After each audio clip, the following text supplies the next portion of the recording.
Hi, I'm Brandon Poe, founder of Poe Group Advisors and creator of the Accounting Practice Academy. You are listening to the Accountant's Flight Plan podcast, where we talk about stuff in the accounting world. If you're looking to buy or sell a practice, we are the premier accounting practice intermediary firm in the industry. Check us out at PoeGroupAdvisors.com. If you're a firm owner looking to build a more profitable practice while actually reducing owner hours, sign up for our practice management workshop, which only runs a few times per year. Learn more at accountingpracticeacademy.com. Welcome to Accountant's Flight Plan podcast. I got a really special guest today, Jason Blumer, who's a fellow South Carolinian, and he is the founder of Thriveal, and founded that in 2010 to help entrepreneurial CPA firm owners connect, learn, and grow. He serves as the visionary and CEO of Thriveal, and his partner, Julie Shipp, serves as the integrator and chief operating officer of the organization. And since 2010, they've helped many small firms grow by providing a community, coaching services, webinars, firm consulting, monthly growth ups, and live events. Deeper Weekend, which is now in its, you said 12th year? 12th year, the conference 12th year, yeah. That's amazing. And that's coming up shortly. So this podcast will air just before. It's late October. October 24th, yeah. And we'll put a link in the show notes so people can see what that's all about. You're also the CEO of Blumer Associates. Excuse me, I mispronounced. That's right. I don't care, man.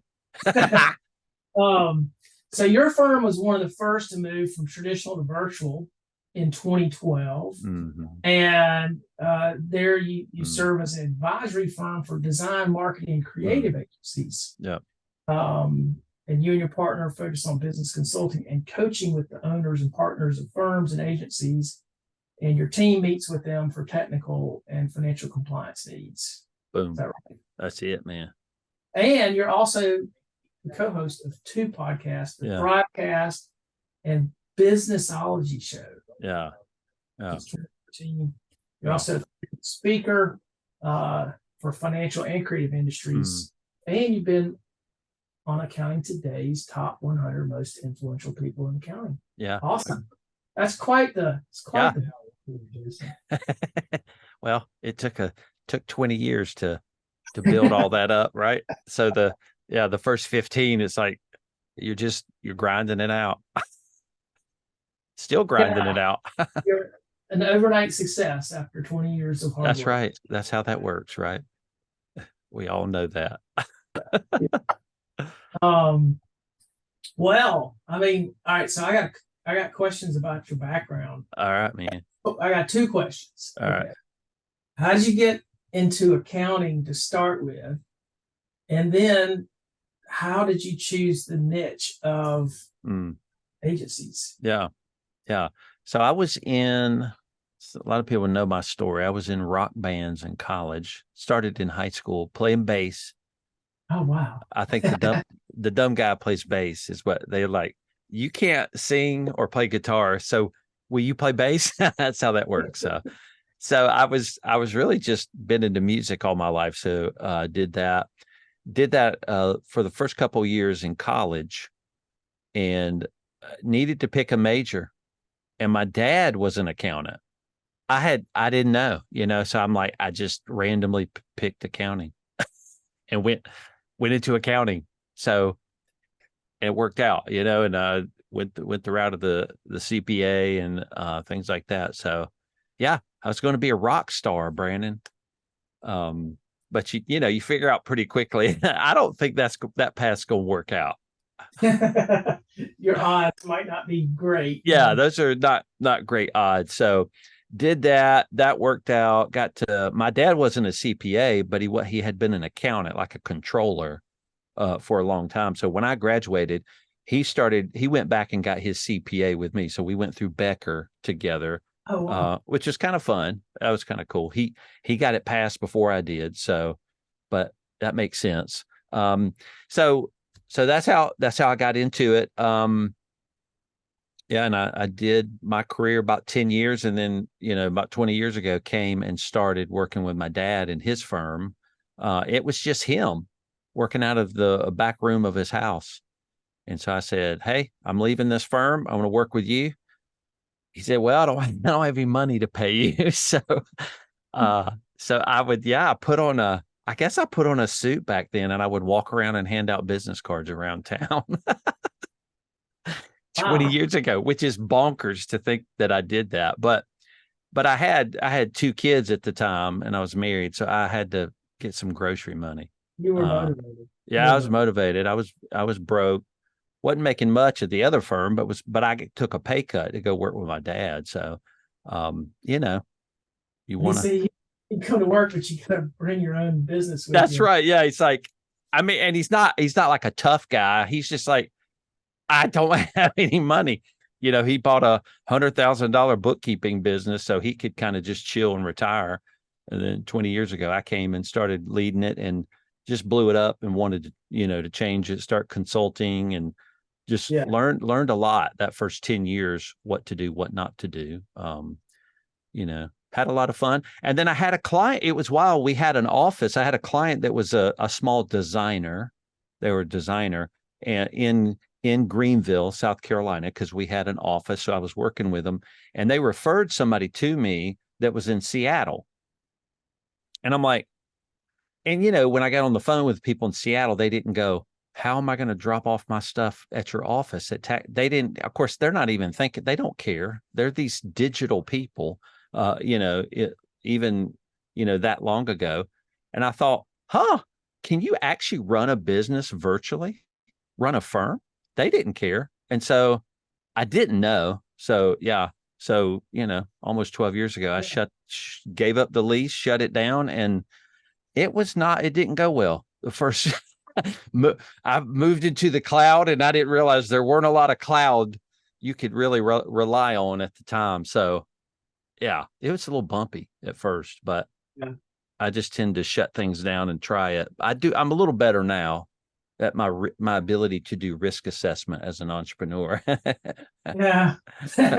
Yeah. I know what you mean there, because when you're young, you don't even see the obstacles. I didn't. I was like, oh, okay, let's go. And you don't see the obstacles, which is a blessing and a curse, right? Yeah. You learn a lot, right? If you don't see obstacles, because you're going to run into them. So, but when you hit the wall with your forehead, you start figuring out, all right, I got to stop doing that. I'm getting a bloody forehead. And then you have a bigger organization, and you actually you need to take risks, but you got to do a lot more assessment to really make sure your risks pay off for the 15 salaries you're paying families. It just changes over time, I guess, Yeah. I think there's so many people don't take the risk because they stop and they think of all the obstacles, and they might think of 10 obstacles and only one of them is really something you're going to bump into. Yeah, so that's true. I think in a way it's a gift, right? It's just it's just sometimes you are running full speed and you hit the brick wall. Yeah. Well, and it's funny. Julie's my partner and has been for a decade. And she's like, I'm not an entrepreneur. And when she told me that the first time, I'm like, that doesn't make sense. You own the businesses with me. But I've done a lot of thinking and study. Even at the conference this year, I'm going to define entrepreneurship. And it really is a person who sets their sights really on something in the future. There is some future perceived value that's not being met. And so they take risks to get to that future place. And Julie's a risk taker, and she will risk, but she's within operations. So she can vision out, what is that thing we sold? How does it fit into the vision of the operations of the firm or Thriveal? But entrepreneurs tend to lean market. They're more market leaning, going, I'm going to go out there and carve this thing out, and I'm going to price it, and I'm going to see what I can get for it and start providing some value to people. And that's the way I've always been as an entrepreneur, just trying something new, and you just get better at it. It's a skill, and you get better at it over time. Right. And then you get to share that skill with other people who might not have it to that degree. Mm-hmm. Yeah. Awesome. Yeah. So you mentioned your partner, and you guys have been in partnership for a while. I've seen in my career selling firms, I've seen a lot of partnership problems, definitely exiting problems. Yeah. When do you feel like it's best to consider? When is it good to have a partner? When do you think that's Yeah. something a firm owner should consider? Yeah. Yeah. Partnership is, there's a lot I could say about partnership. um, I'm grateful for mine and Julie's being on the same page about how we do partnership. Just like any relationship, what I didn't realize is that a partnership, it's not just two people running a firm. Now you have a new relationship. You got to nurture, maintain, be on the same page, clear your issues out. So now you got another relationship you got to work on. Now, the benefit of having that clear relationship is, man, you can steamroll some people with your firm. You can take over some stuff because it's just like hiring your first person, right? When you hire your first person, you're like, I'm doing taxes and I'm managing all the paperwork and the contracts and drafting clients. So when you get that first admin person, you can just unload that to them, and then they typically do it better than you. Well, with a partner, it's very similar. You go, I'm doing all of this stuff really that only I can do, all the sensitive stuff. When you offload that to a partner, you just can double the size, you can double your team, you can do a lot of things that people without partners just can't do. Because a firm grows to a size where it does need a partner. But we would say, man, you need to work with somebody 2 or 3 years before they're your partner. That's what I would say. I think people get into partnership too quickly and they go, whoa, this is not at all what I thought about. And Julie and I did that the first year. We were like, what the heck have we done? um, but we both did agree. We said, you know what, we're gonna not stop. Our partnership will end when we go out in a body bag. And so you kind of, the beauty of it is you're stuck and you're going to figure it out. You're going to figure it out, and it's amazing what you go through. So then you have this relationship, you go through fights, arguments, same page, you grow, you learn, they challenge you, and Julie's not a spouse, so I don't have all of that familial stuff. It's just a partner. Bam. And so she's going to say things to me maybe my wife would never say. It's like, and so you get challenged, you grow, you get better. And so, just being partners has allowed me to really learn a lot about myself psychologically. Mentally is a thing. If you've done entrepreneurship for a while, managing your mind is a real big part of not going crazy, because it's not hard. It's not easy to do this. It's very rewarding and it can be a lot of fun, but you got to manage your mind and all the things you think about and you want to do, but you can't do, and all the problems that hit your desk. And so, but with a partner, you've got somebody to share that with, that then becomes way better at the thing they are helping you with than you ever were. I would tell people to wade into it slowly, but man, if you find the right partner and you commit into that relationship, you can really take over the world. It's pretty crazy how much you could do. Yeah. I think a good partner can certainly do that. I think a bad partner can anchor your firm too, though. So I think that's true. Yeah. See, and so boy, there's so many perspectives to partnership. I'm talking about one. We do a lot of coaching of partners, and some of them they get destroyed. We've been in coaching and they just blow up and start cussing each other out. The next day, this CEO fires her partner on the call with us. It just really, so they don't all work out, and I don't think they're supposed to either. Right. I mean, yeah. so it's crazy, but Julie and I run 2 full-time businesses too. They're both full-time. So there's no possible way I can do it I can't just have an employee. Yeah. I have to have a partner that goes through the mud with me, or it's not doable. Right. And both of you have to be flexible, and both of you have to be it's totally. Yeah, I think it's like it's either really good or it's really bad. I think so. That's why I think you need to be careful, right? Because when you get into a partnership, it can really be hard. It can be pretty just awful, or it can really be good. And I think Julie and I have a really strong relationship where we understand and now we've been through so many in a decade. You just go through a lot. So we've been through really hard things, ups and downs in the business, in our personal lives, that bleed into the businesses. I got to deal with it when hers does, and she's got to deal with it when I do. So it ain't like we come with really, real nice, new, shiny stuff. It's like we're pretty messy people. Yeah. Yeah. My father has this saying that I'll never forget. He says, people are normal till you get to know them. That is so true. It's like, wow, you're a normal person. Yeah, you get to know them. You're like, wow, you have some stuff I never could have imagined. And I don't think I'm the easiest person to be in a partnership with, honestly. But what you gonna do? Well, it seems like it's working and it's lasting. Yeah, So yeah.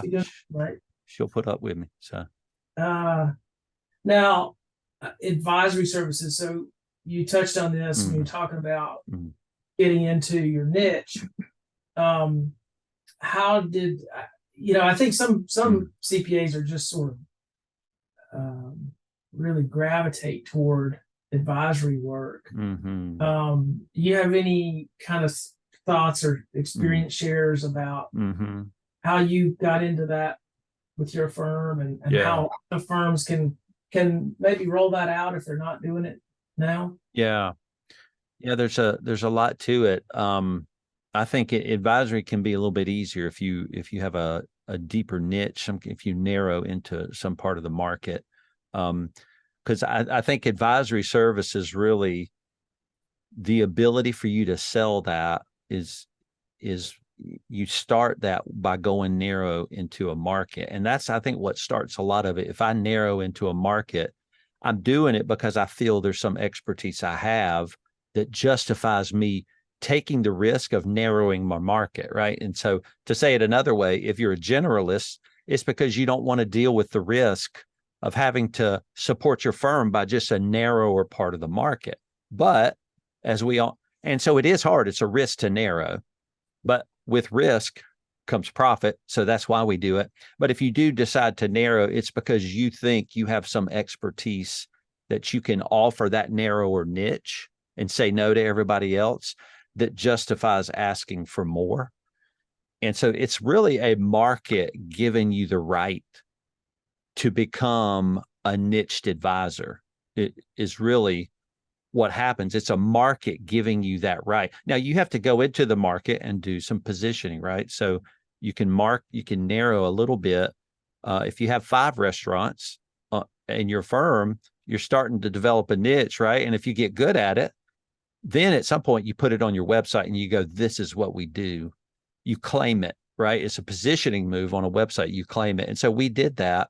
And when you do something like that, you tend to get sucked down the advisory hole, so to speak, because you're positioning yourself as an expert. So they start asking you harder things. They're like, produce some metrics and teach us. And you're going, sure, I'll sell you that. And you don't know what you're doing. So sometimes it's aspirational, and that you sell something you're not totally sure you know how to do. But they're going to keep asking you stuff. And then what happens after a decade, you're really good at it. Yeah. And then you can assess somebody in 5 minutes on a call and go, no, you're going to do it this way, but you're going to pay us a lot of money. And so it snowballs on itself is kind of how. So advisory is just a service that comes out of a lot of those market decisions, I think. Yeah. And you've got to be comfortable with a little bit of messiness, because you might not know all the answers to the questions that they ask you. That's totally true. Yeah. And you've got to be confident enough to go, let me work on that. I'll get back to you. Yeah. Yeah. No, that's true. And then you get big enough, and now you have to teach other team members to be advisors. That's super hard. So the messaging in our profession is that our firms need to move towards advisory, and that's true. But if you start initially selling advisory, And which that word means so many different things to different people. But if you sell it, we got to remember that's going to hit your desk typically as the firm owner, because you're the one that knows how to do everything supposedly. And so if you're a 5-person firm and it's you and an admin person and 2 tax people and a bookkeeper, and you sell something advisory, you're the only one who can do it. So you just added, 2 to 4 hours a week to your schedule. So you got to ask, do I have the capacity to produce it? And so we're at a size where I sell things other people do, but I'm limited. How difficult can I sell something? Because it's limited by the expertise of my team. So then you hire up, right? Well, we'll go get somebody that's real experienced and assume they can do the advisory I'm going to go sell. And it doesn't always work out that way. So then you train them because they're experienced accountants, not necessarily experienced coaches and consultants. So it's just a lot of that journey of teaching people. But when you get to a size of 15, we're a size of 15, you have some strength now. You can kind of lean on people and put hard, difficult, complex revenue into somebody else's role. And they're going to struggle, but you just got to coach even your team through it too. So, but I think good team members like those types of challenges. They do. I feel like the firms that are kind of going into this and doing the things that you're doing, I feel like you're offering your team like a lot of challenge and growth opportunity, interesting work. And what I've observed is firms that are doing that tend to have lower turnover and a little easier time attracting talent. Yeah. I think you're right. Yeah. We have some people that are just really sharp, and it's a challenge. The stuff we sell to give to them is really hard for them to pull off, but they're the kind of people that they want it. But the thing they had that, we didn't have is I would sell advisory and I couldn't ask anybody. I just had to figure it out. But they have a leadership team. They have Julie and I, and they can say, should I say this? They got in a fight with me. Now what do I do? And it's like, well, here's what I would do. And so they have us as coaches to help the team. And so they've got support, and we stay close to our team. We really love our team and care about them, and they work hard. So we want to stay close to them and help them grow. But you're right. In our firm, our roles are so buttoned up. Somebody that just doesn't want to stay focused, boy, they don't work 6 months. They're struggling, and we're all over them going, you going to pick this back up fast. And they just struggle more faster, in an advisory firm. So it's funny. Yeah. Well, that's good. What do you think's the hardest thing about scaling a firm? You probably know I'm going to say team, right? The team. Thing is, Brandon, the answers to all these questions you're asking. You've heard them. You got a little different spin on them, a little different experience. That's true. Yeah. It's really, it's team. Yeah. It's, and that means a whole bunch of things. The hardest thing about scaling. So services companies like, consultancies, like agencies, like firms, they get bigger by having more team. That's just how it works. So you scale by hiring people when you have more revenue. It's simple, but super complicated in the internal workings of that. Cause you'll, just depending on your model, like our model is all revenue is assigned to a human. So we have a set of roles in our firm called a customer ally. That customer ally, those are the technical experienced CPAs. All revenue and scope funnels through those 4 or 5 roles in our firm. So it's all attached to a person, which is good. It's not attached to me. That's good. But also now you have a team that holds a lot of the risk of your revenue production. And so they've got to be buttoned up, on point. They got to be focused. They got to care about it. And if one of them leaves or you have to fire one of them, you're screwed. You're screwed. So, you have a leadership team that steps in those times and covers, but they can only cover a little bit because that leadership team is helping me and Julie grow. the company. They're building processes and thinking about things we need help with. So when they step in to produce revenue, it slows the growth a little bit. And sometimes that happens. Your growth goes down and then it goes back up. It's just, so that is so hard to navigate that. It's so hard to navigate that. And you can tell when you're close to your team, you can tell when they're struggling. It's like they are stressed out. And we know by now it's not always the work. Sometimes it's their personal lives. And we can say, hey, what's going on? What can we help you with? And so sometimes you have to stop and go care for people because that's your role. Right. So yeah, a lot to that. Yeah, I agree. It's like a lot of moving parts to get where you want to go. And if one part breaks down, then it affects the other parts. And yeah, it's tough, but it's tricky. Yeah. It's I think as you get bigger, there is a point where it gets easier. I think there is a scale. Yeah. There's a size where things start to kind of get easier. Yeah. Yeah. And we're not quite there yet, but we're feeling some of the benefits now of having a stronger team, a stronger technical team, a stronger leadership team. And now we've been doing this long enough.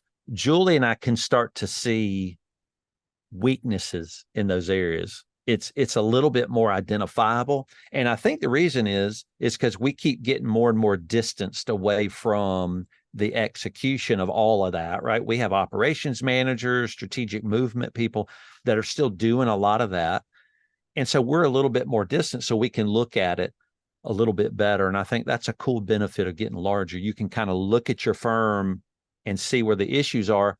And one of the issues is Julie and I are seeing we're big enough that a lot of things are flowing through mine and her role that we're becoming a bottleneck, and it's getting easier and easier to see because the team keeps waiting, and we keep laying decisions we need to make on our plate. And we start to have to think we probably need to offload the decision, but we're holding on to decisions we think are really important. So now how do you give it to another role? Yeah. Yeah, it's just the next phase, but then it's gonna release the gate, right? It's gonna release our capacity, and boom, we're gonna probably go get to grow because we're gonna go focus on the market side again. So, well, I think scaling. I had it explained to me by someone that says it's really a series of letting go. Growing your business is a series of. That's letting cool. go. That's totally true, man. Yeah. That is not. That's just a simple phrase. It's not that easy. No, but if you think about your trajectory, it's like, oh, I let this go, and then I let this go, and then, Yeah. But you're still taking on more. I mean, you can take on more market-facing activities or more whatever. Yeah. But it's cool. You've done all that. I can tell our team, me and my dad did everything you're doing. We've done it all, right? And all the advisory work is something I created, made up. So we're deeply embedded in the creation of the services in the firm. So we can help you. We can really help them. So that's awesome. Yeah. If you own a CPA practice, you're no stranger to the grind. It's easy to get so buried in work that you lose sight of the bigger picture. Oftentimes, in order to improve, we need to change our point of view. Accounting Practice Academy by Poe Group Advisors gives you that fresh perspective, so you can achieve success on your terms. This virtual workshop gives you the tools and mindsets to grow your bottom line and make your firm less owner dependent. You'll use your firm's data to zoom out and see your challenges and opportunities with amazing clarity. Most APA members come to realize that pruning their clients and doing less will actually generate more income. Poe Group Advisors has sold hundreds of accounting practices. We know that the firms that are the easiest to operate are also the most valuable ones in the marketplace. APA is the only workshop built from that mergers and acquisitions perspective, which means our members build more valuable practices. Create a better practice for you and your employees to enjoy, or build it to sell.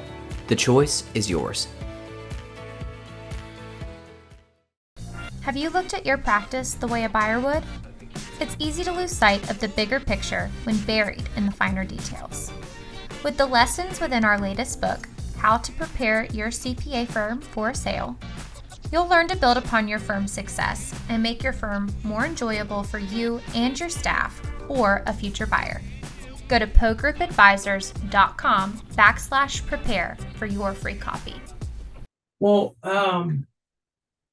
there's some, I guess, your deeper weekend, you have a theme this year. It's merge, sell, buy. I'm not sure which order you have that in, but acquire, sell, merge, scale. Yeah. Okay. It rhymes, right? We made it rhyme. And we're seeing, you've got a lot of baby boomers that are, I guess, in the age where retirement is on the mind. And so you've got some younger generations coming up and acquiring firms or thinking about becoming partners in firms. What are your thoughts about sort of some of the generational issues? And I just saw, I don't know if you saw this, but the Wall Street Journal just published another article about our industry this weekend. I know, man. They love to talk about us. Well, I was shocked because I thought, well, gosh, we've had this staffing crunch, but it seems like it should kind of level out or but they're saying it's going to get worse. It's getting worse. Yeah. And I guess and I haven't read the article. I just saw it, but I guess they're talking about, we know the front end of the pipeline is what's drying up, right? People aren't coming into the profession in university. So I guess they're predicting, I don't know if that article. They're saying people are leaving the profession. Okay. Yeah. The number, not only are people not coming in, but the people leaving it increasing. Yeah.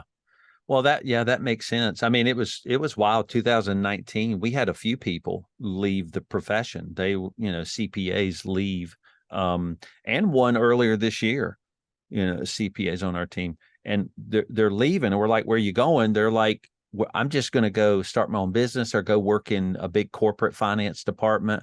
That they just didn't want the client facing part of it. And I don't know. This business is a super relational business. I mean, especially in our firm, if you become one of the CPAs, you are the main relational care for the client, for your client base.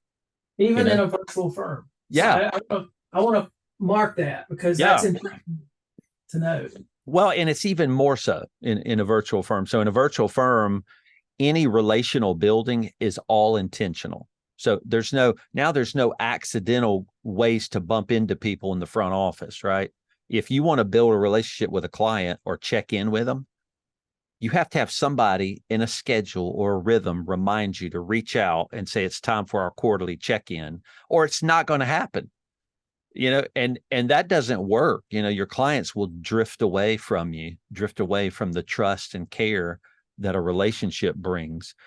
So I don't know. Maybe people they just don't want to be in a place where they're having to focus on relationships. I think a lot of the world is focused in on themselves, and maybe at some point we weren't enough, right? But a lot of it's me, sabbatical, time off, travel, me, and so people may hear me saying that's bad, and I'm not. There's a balance to all of it. I'm just saying that's the shift, I think, post-pandemic. And a lot of it, they're resetting to be what it should be.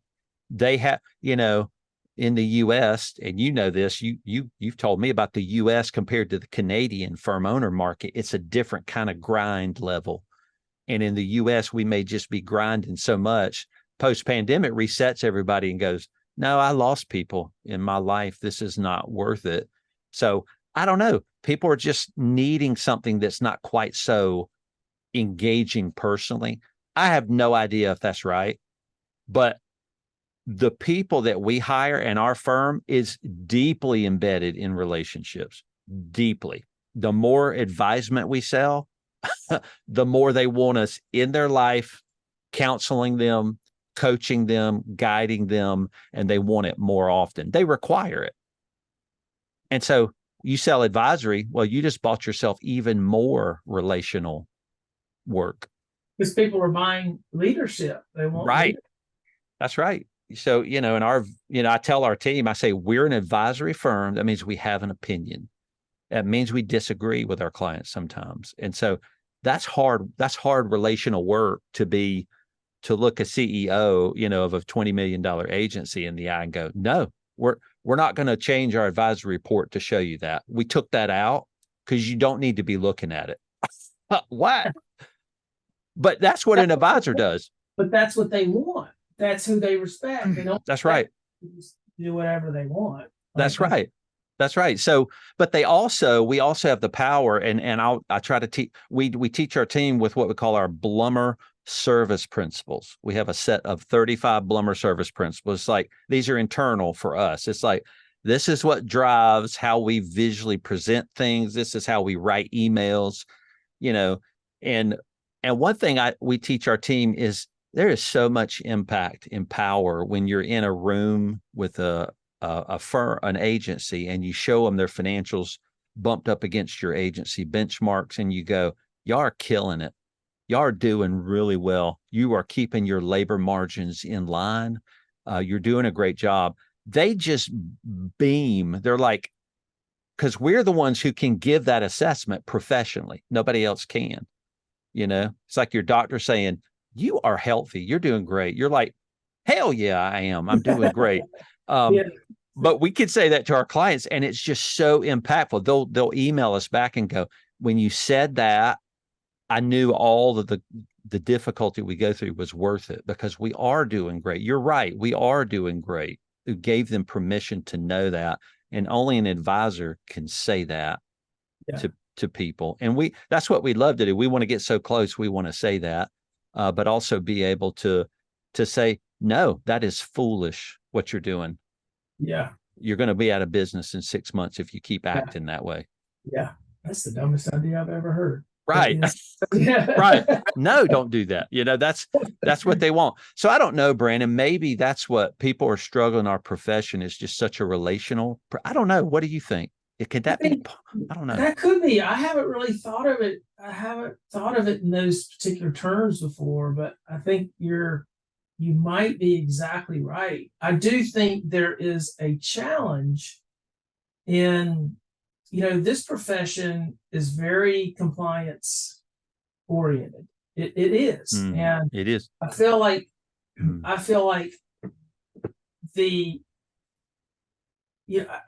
had when I was in college, I had a retired E&Y professor that taught our auditing. And, he came up before peer review. And he came up while peer review had been, I guess, instituted. And he explained it like, hey, he was really angry about peer review becoming a thing. He said, CPAs, we have judgment. We were trusted to have judgment. And for us to have to comply and be able to tick all these boxes. And I think he made a really good point that as a profession, we've over decades have drifted from a judgment-based profession to more of a, you got to tick all the, you got to tick everything off. Yeah. You got to cross the T, not the I's. And if it's not perfect, you're going to get sued. So there's this idea or mindset that things all have to be done a certain way or it's wrong. It's either right or it's wrong. Yeah. Yeah. And you start talking about advisory work. That's a different mindset, right? Yeah. So I think there's a struggle. I think there's a real struggle between compliance and advisory work. And And that's been a recent thing, right? Maybe past 5-7 years. I don't know. But maybe our profession's going through that squeeze. It's like, hey, compliance is always going to be here at some level and you're good at that. The market needs something more from you. They're looking, and they always have looked to us to be those business advisors, which we've rarely been. We have a reputation for not following up, not telling them what they need to know. And clients always going, why didn't my accountant tell me? So we're going through this squeeze and redefining who we are. And you just get some fallout in that. But you know what? We may be stronger in 10 years. So bring it on. I think so. And I think the automation will solve some of the compliance. I think too, some of this work that CPAs have traditionally always done, they might not always do. Yeah. And that's going to be I think that's going to be, that's going to be forced just because of the talent crunch is going to force it. So you combine the talent crunch with the automation and the technology piece, and some things are going to just kind of splinter off away from the profession. Yeah.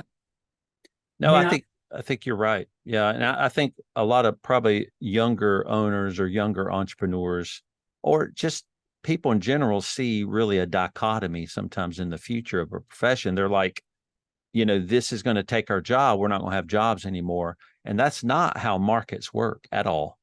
It's like, we're going to morph, we're going to change, we're going to make something of ourselves that we weren't before. And we're now being squeezed into that. And people are leaning into this advisement and what that means. It has a lot of consultative coaching, counseling parts to it. And so obviously, if our compliance goes away, then that opportunity will become bigger and bigger. Some people will stay compliance focused and they'll just go out of business. And we'll be able to grow into something that really is a brand new thing that may have way more value and price to it. Right. Yeah. That's where the money is. Advising is where totally. Yeah, totally. Compliance is going to be commoditized, and it's just going to get cheaper and cheaper, and So but we've talked about, I guess, some of the challenges. What do you feel like are some of the blended in? It's maybe the answer has already been said, but like, what do you feel like is the most opportunity in the profession right now? Probably a lot of things. And I can have different perspectives on this from Thriveal, which is an entrepreneurial care organization. We call it sometimes. It's an accounting firm entrepreneurial care organization. We're just there to really aid entrepreneurs in being better at what they do. So I have that educational perspective of the profession lens on from that. From the firm side, I think I think we've always been this, but we can really lean more into expertise and positioning ourselves in ways that can really set us apart. We can really lean heavy, and some firms are doing this better. Their websites, their marketing, it's becoming so good. They're just really buttoning that stuff up. And there's, some of these agencies are starting to look even like, some of the firms are even starting to look like agencies. There's building these sites and these logos and brands that are so cutting edge and, so cool. And we get to do that now. We get to really be a cool profession, and we can position ourselves in ways that clients, right? Because our clients, they're younger too. They're welcoming firms to act and operate in different ways, and in a sense, they expect it. They expect that. So, I'm getting older in my profession. I've been doing this for 30 years, and so a lot of clients and partners are younger than me, and just they expect something different from a firm. It's like, you got to know your stuff. You got to have a strong brand. I got to be able to trust you. So there's a lot of opportunities, I think, in marketing. And I think there's still a lot of opportunities in niching down into particular parts of the market. And when you do, I think you become more attractive to cool people, to great CPAs that want to work for you. So our brand is strong. I think niching is still a really great opportunity. And teaching advisory, and really having ways that you do those things, just teaching the way your firm does it. Like, we have a lot of proprietary things in our firm, our own set of benchmarks. We develop those. And so we can tell agencies we made these up. They're like, where'd they come from? We made them up. They come from the patterns of all the agencies we see. So you can only get that here, right? So we're starting to develop our own education in the firm. We have summits, agencies will fly into. We'll instruct them for 2 days, and they'll go through coaching with each other. So you can really lean into some pretty cool stuff, run conferences, even out of your firm. I mean, that's crazy. That's bonkers, but that's so cool. You can kind of do whatever. Yeah. I see a lot of firms doing extremely well. And then I see firms that are struggling. It's such a mix out there. Yeah.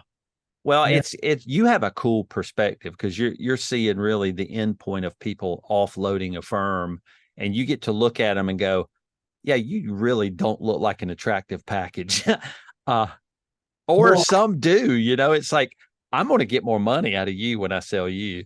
Yeah, exactly. And one thing that's recently, I would say the demand for firms by private equity has really pretty dramatically increased over the last 2 or 3 years. Yeah. We're getting inquiries on just about every one of our listings, private equity people looking at it. That's crazy. And they see so much, potential in this industry. And that, if they didn't see the potential in it, they wouldn't be looking. And then they wouldn't keep looking and keep buying. That's interesting. It's like, what do they see that we're not seeing? They see it. They see the possibility.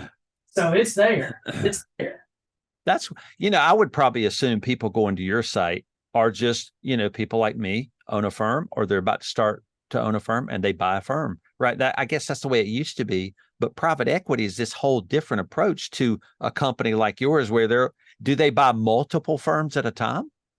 Not at a time, but okay. I've got several buyers that are definitely looking to make pretty quick, acquisition run. I got one buyer that's, they're looking to buy 3 to 5 firms in the next couple of years, and they're going to roll them up. So, but the potential, they see it. And they're not afraid to come in and change things. Yeah. And, I think that's a real telling. Yeah. And I guess what those private equity buyers see is they're like, we see what the market wants. You're not doing it. So if we buy you, then I can sell you to the market. It wants it, right? So I'm just going to transform you over the next 2 or 3 years, and then we're going to raise the prices, and give more value. Yeah. To them, it's like, look, this is a really simple formula, and they're not emotionally attached to the clients, and it's, in a sense, that's why you can come in and really disrupt a practice, but improve it. That's cool, because they know stuff which is, there's some economics to it, right? If I buy it, raise prices, 15% go away, we're good. Yeah. Just, so you treat it less emotionally, get a group of 100 clients, bump those prices up high, 50 of them stay, you're making more money, working less. And private equity is like, sign me up for that model. Sign me up. And so there are private equity firms out there just rolling them up, quite big. And well, I guess we can start to think that way, right? If they, I like what you're saying. Private equity is showing us that there's some market value that they see, because they're paying a lot of money for these firms. Maybe we could start acting like private equity in our own firm and go, I need to take a little bit of the emotion out of this and really just get paid really well. And I know I'm going to lose people. I know I'm going to lose clients. Yeah. And it's typically people start with cutting that 1040 compliance base. That's what they cut.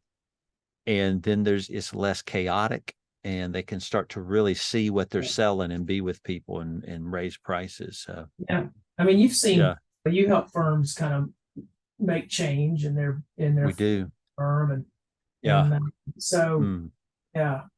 well, this has been a very interesting conversation. Yeah. I got a couple of more questions. I want to wrap it up. Yeah, man. Close it off.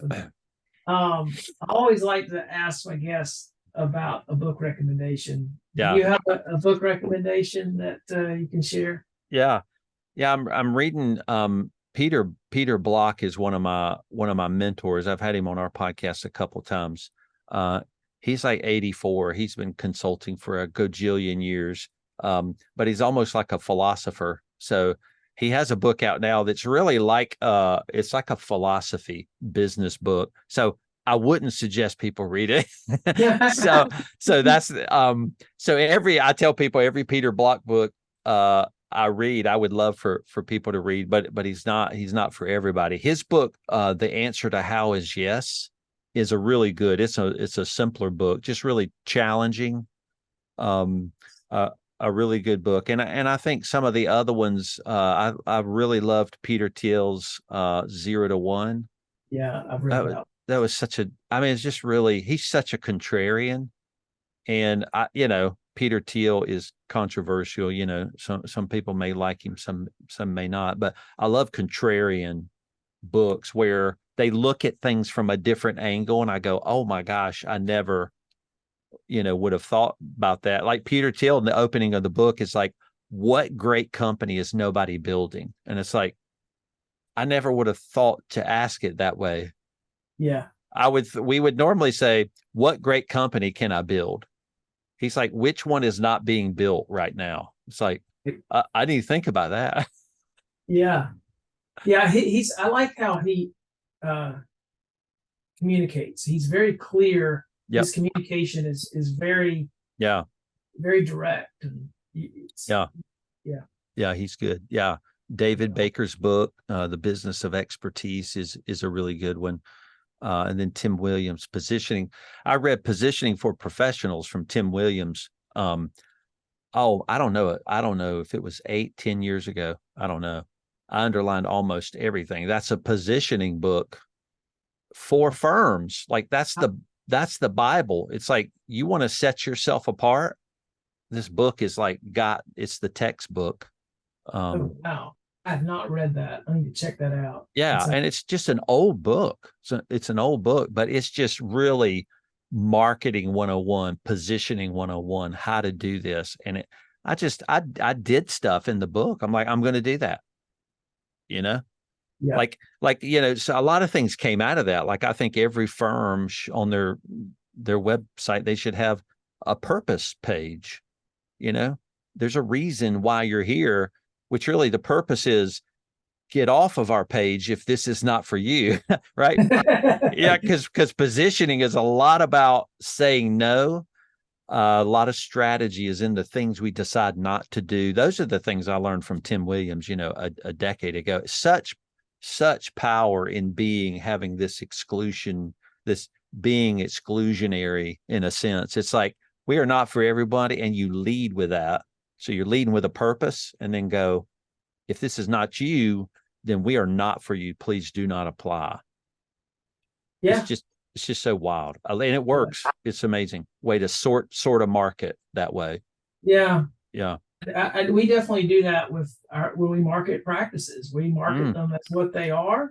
Yeah. And when we send that package to a buyer, it's going to help attract the people who are, going to resonate with that firm, and it's going to filter out the people that are not. Yeah. So, no, y'all are good. Yeah. You put in there, this firm will be great for somebody that can do this.